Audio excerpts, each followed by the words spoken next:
Hello everybody, hi. Welcome again to Amazing Growth. This is Antoinette Hunter, a teacher and a developmental intervention specialist. Today I am going to be talking about one of the very concerned topics that parents or concerns that parents have when their kids are transitioning. I am very happy to do this video because I know a lot of parents have questions and concern regarding transitioning from early intervention to preschool. Some of the questions that I've heard a lot of the parents asking is, what is going to happen? What are your expectations? Like the anxiety, not knowing what to expect when your child transitions into a preschool setting. I am going to give you guys some insight on what to expect the first week. The kids will learn to listen to new people coming into their classroom. So they'll be seeing a lot of new faces. They will learn to listen. They'll learn to practice playing, brain building game to develop their attention, memory, and control their emotions. So these are some of the games that your child will be playing when they get into a preschool setting on the first week. Some of the games are like the peekaboo game. We're gonna have them. The teacher is going to have the games, all of the areas. The areas is going to be divided into 11 different areas. They would have, I'll just name a few. They'll have toys and game area where your child will be playing one of the peekaboo toy development, brain development game. This peekaboo, it doesn't necessarily mean that they are going to have this same toy in the classroom. I'm just giving an example of some of the things to expect in the classroom. They would have Legos in the toys and game area.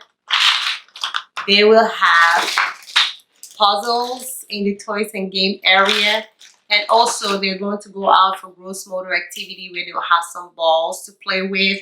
Sometimes the teacher will have bubbles to create the excitement. They're going to sing a lot of songs. There used to be the spider. And it's just going to be a very fun day. The second week, the children will start practicing rules. Remember, they learn to try to start following rules the first week. The second week now, they will actually start practicing rules. Rules, I know you might be saying that rules, yes, rules are important because following rules make everyone learn. So if they're following rules in the classroom, it makes it easier for all the other children to learn, and it makes the classroom run very smooth without having any kind of like complication. So the second week, the children will start practicing rules. You might be saying, oh my goodness, rules. Now, if they don't have rules at home, they might find it a little challenging when they come to school, because guess what? In the classroom, we teachers can just allow them to just run around the classroom, throw furniture all over the place, throw toys all over the place. We want to make sure that all the kids are following the same rules. Rules are very important because following the rules make everyone learn. Third week, children learn that they will start using some of their body parts to follow rules. Few of the rules are eyes watching, ears listening, voices quiet, and body calm. It will help their brain to focus their attention. That's the main reason why we're encouraging the children to start using their body parts to practice rules.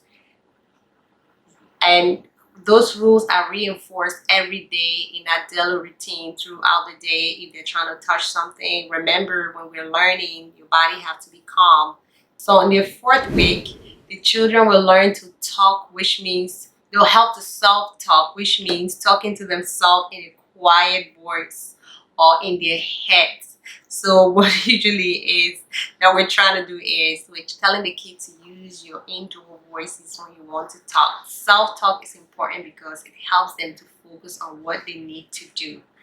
You see, sometimes It's very it can be challenging when kids don't understand that they listen when others are talking, and when a teacher is talking they have a tendency on trying to talk to another person. Like I was saying, self-talk is important because it helps them focus on what they need to do.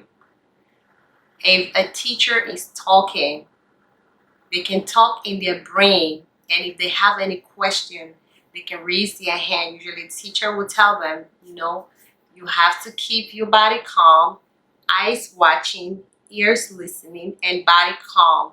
So if you're home right now with your child, you might want to start instilling that rules, especially when they're doing their when they are early intervention and preparing to transition into a preschool setting. You can start really setting some rules in place at home where they're not allowed to just throw things around, do whatever they feel like they want to do, jumping on, the couch, sitting on the table. You want to have some kind of structure and maintain some kind of structure with the kids, so that way when they transition into schools, into a school setting or preschool setting, they'll be able to navigate their way around. It will not be so difficult, because I have seen children come in the school.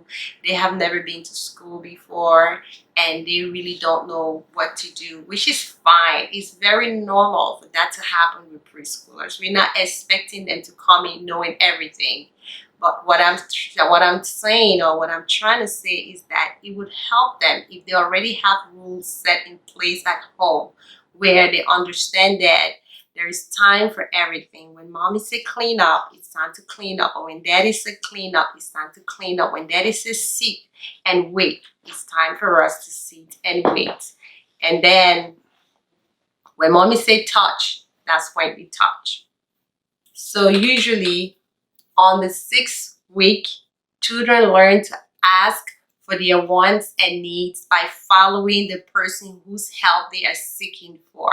The children are going to try to kind of like find who they are very comfortable with, using confidence and strong, respectful words.